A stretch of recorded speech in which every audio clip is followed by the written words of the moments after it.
What if I told you that you're not bad at makeup? It's the fault of your brushes. Your brushes are the tools that you use to paint your face, just the way an artist does a canvas. And if you're using the wrong ones, that's going to hinder your ability. In this episode of Getting Back to Basics with Minimal Makeup, we're going to discuss the brushes that you actually need and how to properly use them.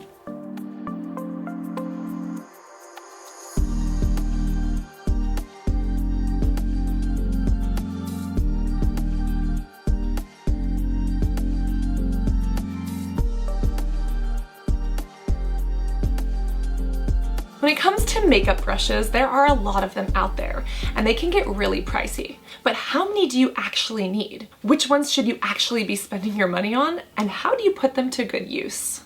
In all honesty, there are really only 6 brushes and 1 sponge that you need to create almost any look on your face. Let's break those down.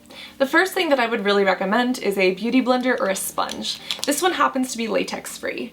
And these are really great because you can use them wet or dry with foundations or primers. These really help to push products into the skin. You can use them in a rolling motion or in a stamping motion for a really flawless finish. And if you're someone who's applying foundation or powder, it's something you should have. Secondly, a powder brush. These are great for, again, adding that finishing touch, putting on a setting powder that makes your makeup last all day, and of course for blending in any multiple colors that you might have applied to your face. Blush is a must, and the reason why is because if you're applying foundation to your face, that kind of evens everything out, which is what we want, right? But it also takes away the natural color that we have in our cheeks and in our skin. Blush is what helps to give that back, and you should have a brush that looks just like your powder one that's just slightly smaller to apply here to your cheeks. You can also use this as double duty beauty and apply a little bit to the neckline or to the décolleté. I would also recommend a contour brush, and this can actually be used for not only your contour, but for your bronzer, for chin chiseling, and for your nose. Using this brush in a sideways angle is a really great way to get here under the cheekbones. You can also get under the jaw as well. But if you simply pinch the very front of the brush, it kind of helps to flatten this out.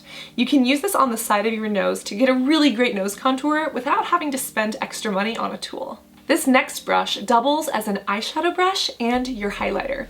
Do you see how small this flat shader is? It's the perfect size to sweep a little bit of brightness down the nose or right underneath the eyes or on top of the lips. On top of that, you can use this on the eyes. I think this is a really great basic shape to have because you can just pack on shadow to the lid or to the brow bone. Seeing as it's a little bit rounded on the end, you can even hold it at an angle and use this to apply to your crease.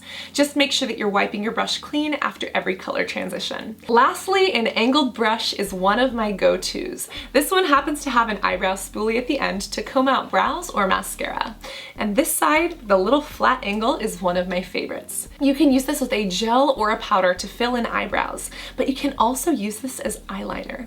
One of my favorite tricks is to dip this into a little bit of gel liner or black eyeshadow and just use this to trace along the eye.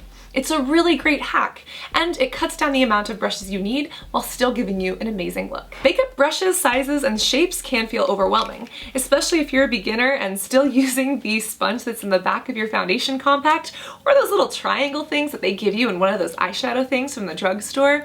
This is going to be your upgrade. They're simple to use, they're not overwhelming, and you don't need to buy a 27-piece brush kit. When it comes to getting back to basics, these are the essentials, and it keeps your makeup bag minimal. In other videos, we discuss how to use these effectively, from contouring for your face shape to liquid versus powder foundation, and even mastering those different eyeshadow techniques. Minimal Makeup happens every single Monday at 11 a.m., and I would love to see you here getting back to basics with your beauty routine. I believe that cosmetics don't have to be confusing. We should have fun and feel inspired every single morning. And now, you know the tools that are going to get you there. Hit the subscribe and notification bell button, and I cannot wait to see you next Monday to get minimal with your makeup and back to basics with your beauty routine.